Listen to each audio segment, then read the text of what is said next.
just means that once I consciously understand that once I choose a path that I'm going to travel, like, it just doesn't make sense to try and find shortcuts. Like, if I already know the route that I want to travel, well, I may as well just stay on that path. Even if it's the most difficult path, it's okay. Like, you know what I mean? So, like, as I've sort of developed and learned how to validate my thoughts and beliefs and values, and then I've learned how to, cultivate self-belief, which is just literally sort of like I'm explaining, like, self-belief is just that internal narrative that when you get that thought to quit or to give up, it's just like you got to say to yourself, but if I keep going forward, like, I will get there. Like, sort of quitting doesn't really make sense. And that's one of the funny things, because I found it so hard when I would try and do things to have self-belief when I was trying to do things on my own, because I never really was confident that, the direction that I had picked was the right way. So I was always doubting myself by comparing myself to other people. And that's the funny thing that, self-validation and self-belief teach us, is we need to look internal and say, no, I've done my research. This is the right path for me. This is where I want to get to. This is where I want to go. And it's sort of like, this is the path I want to travel. And then it's just that narrative or that conversation that just reinforces it, and that just reminds ourselves of all the things that we've achieved and done in our life. So, for example, like, if I get a flat tire and it's 20 kilometers to the next town, like, I consciously know that I can walk about 40 to 50 Ks in one day, like in one go, before I sort of start to get severe pain. So it's like, if it's 20 kilometers, like, that's quite easy for me to achieve. And that's the funny thing about self-belief, is self-belief comes from our experiential knowledge of past experiences, and then also the narratives we decide and choose to reinforce. So, for example, when starting a business, let's say you start a business and you're a builder, but you've never been a builder before, you've only been a chippy, it's sort of like you figured out how to become a chippy from nothing. Like, you can figure out how to become a builder from a chippy. Like, it's all right. It's just that war on the inside, that battle in your mind that you're fighting, of looking at other people and feeling inferior to them, feeling like, oh, I couldn't do that, oh, I'm not good enough, oh, what I think isn't that valuable. And that's one of the things we have to fight through to become our authentic self, because we have to become confident in who we are and the value that we hold. Because how can I ever, be who I want to be if I don't think that person is valuable, if I'm not confident that I can be that person? So for so much of my life, I acted lower than I knew I could. I limited myself. I didn't take on as much responsibility as I knew I could bear, because it was easier for me to sort of, do what I already know rather than try and forge my path in the unknown. And, you know, in life, you know, being an entrepreneur, like, that is the wrong way to think. Because to become an entrepreneur, we have to recondition our mind to become okay, like living in the unknown, becoming self-reliant, relying on ourselves. It's sort of like, if you're, let's take a, you know, any trade, let's take a chippy, for example. Like, if you're a chippy who is a, you know, qualified chippy, which is just a carpenter, like, if you're a chippy and you work for a builder or a big building mob, like one of the big companies, it's sort of like, you know what I mean? Like, it's so easy to do that, even though it sucks like hell and you get ripped off. But it's like there's a path. Like, you know what you have to do. You only have to worry about this. You've got the resources of, you know, the other blokes that work for that company. You know, the company supplies, for example, like, let's say materials and stuff like that. Like, the company has all the relationships. They do all the, you know, licensing. They do all, for example, you know, insurance and stuff like that, apart from your personal one. But it's like, you know what I mean? But if you were to go out on your own, like, you can figure it out. Like, other people have figured it out. Like, you have that ability. And that's sort of the battle, is knowing the known and accepting to choose to be in the unknown, to be where scares you, to be where stresses you, to be where sort of like forces you to expand and become comfortable, you know, in discomfort. And, you know, for me, this was a very hard thing, because, like, you know, in my own, going from working for other businesses to working for myself, what I realized is, like, I didn't want to have to do the shit I had to do working for someone else for myself. Like, I didn't want to create a business. For example, like, I am in sales and marketing and, you know, education and personal development and stuff like that. Like, my goal is to sell through content, is to spread ideas, is to share knowledge. Like, I don't want to have to sell a freaking product. Like, to me, like, why would I not just go and work for someone else if I wanted to do what they were doing? Like, I don't want that. I don't want to create a business so that I have a job. I want to monetize who I am. I want to monetize my life so that I can live my life and earn a wage while living my life, so that I don't have to work in life. Does it sort of make sense? Like, and that's the thing, like, yeah, compared to other people who are business owners, like, I suck at business because I am not going to sit there and try and convince people on why I am valuable. Fuck that. No.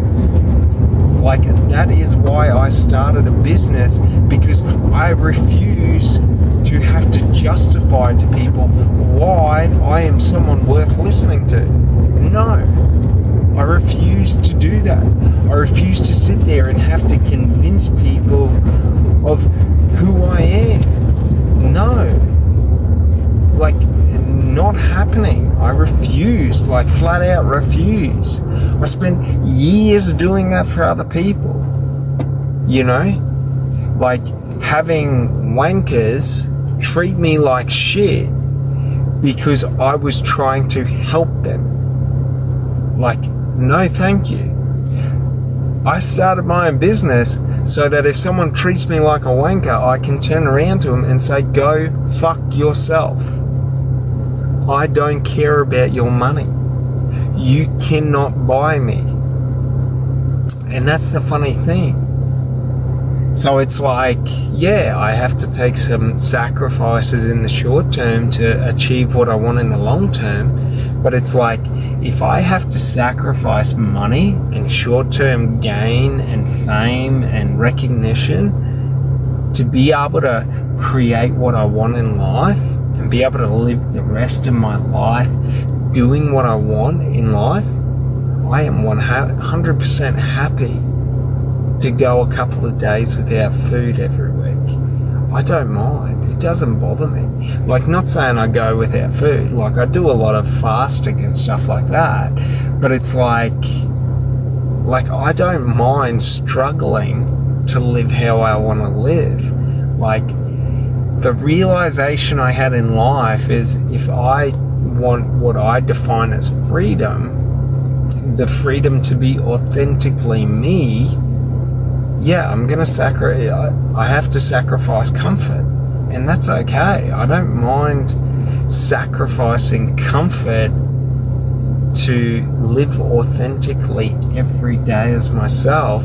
And to anyone who ever, you know, tries to force me to be someone else, I can just tell them to go fuck themselves.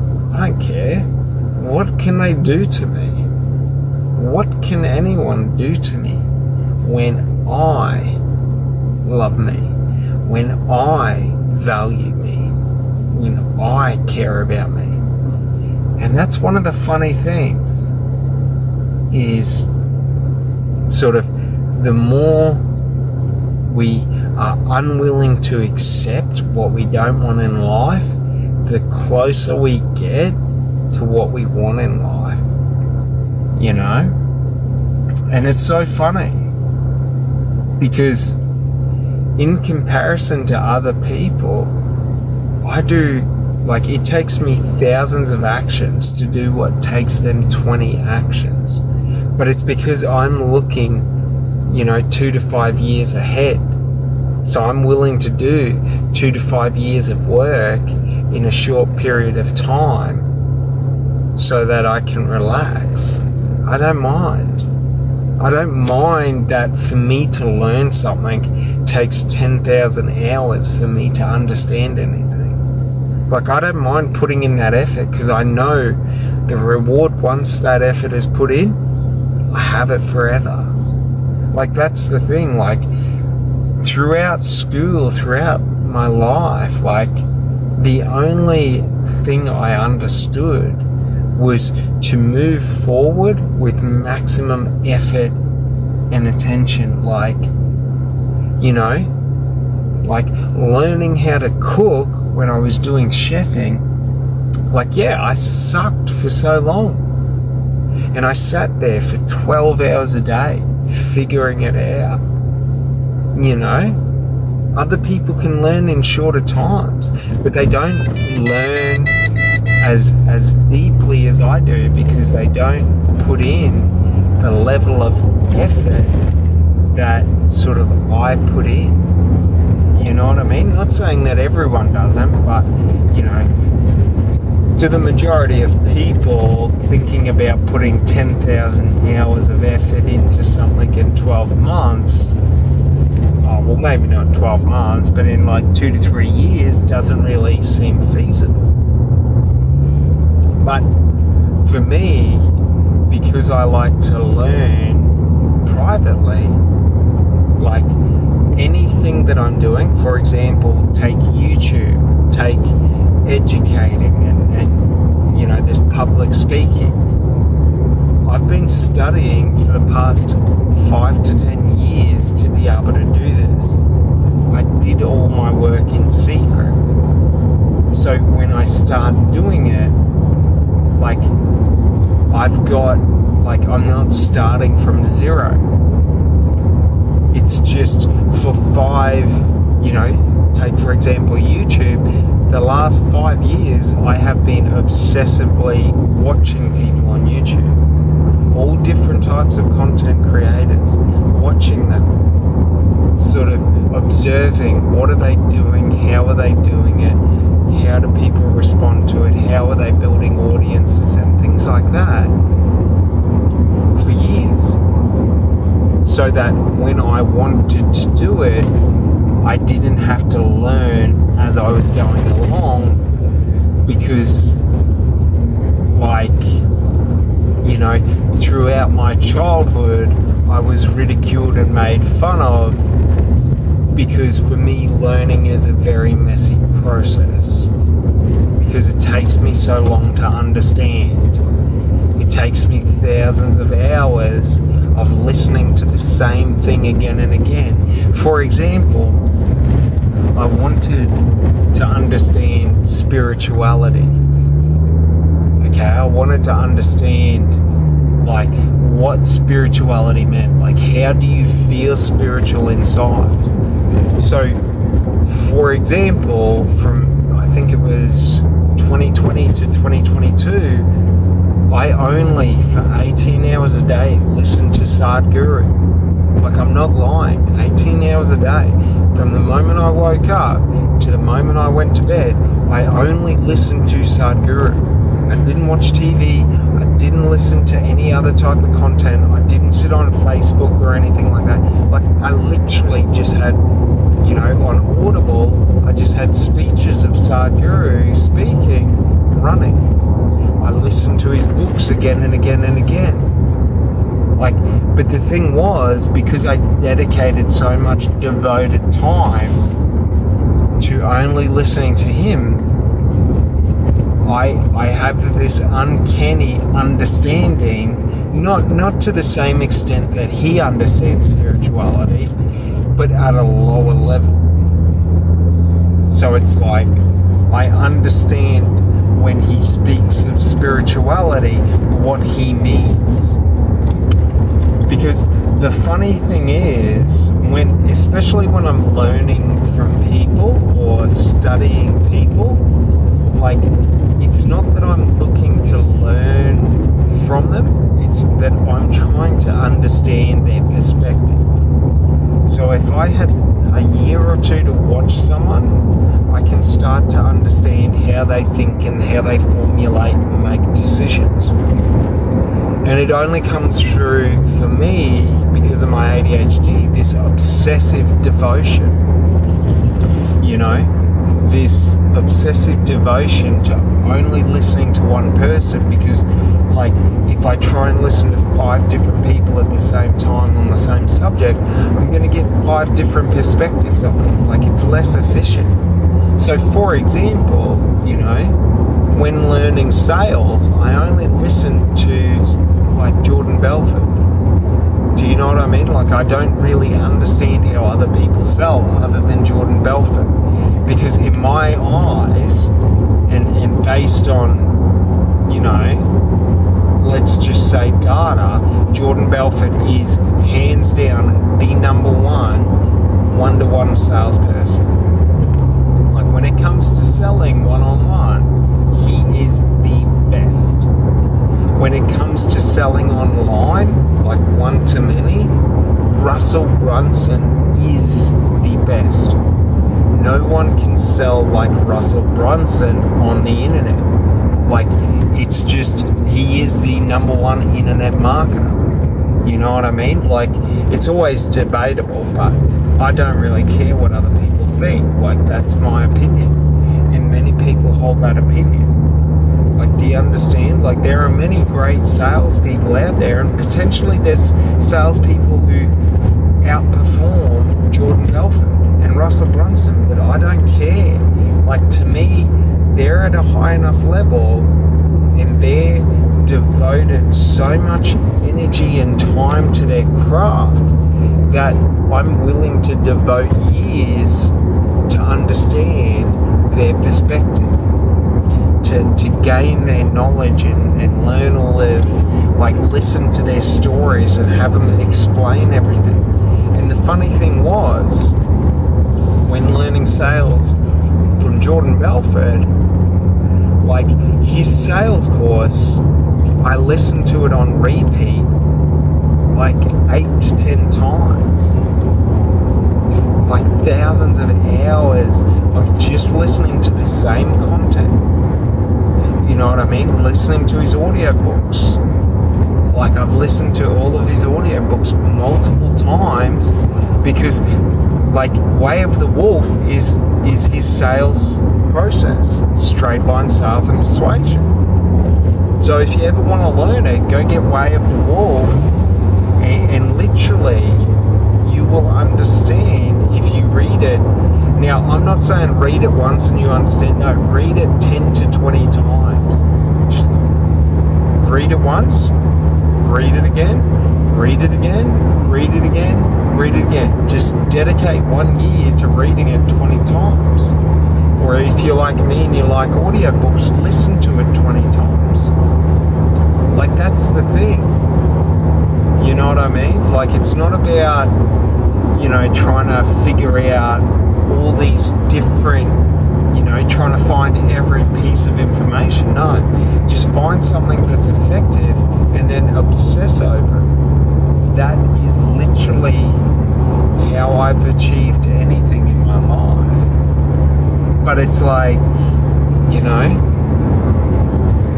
to me, when I think about that, so for example, let's take YouTube. Like, my goal is to build my, you know, my, I don't know, it's like a TV network. That's what I'm going to build. I'm building my own TV network, like ABC, like Fox, like whatever. And the thing is for me to achieve that, I know that it is going to take me like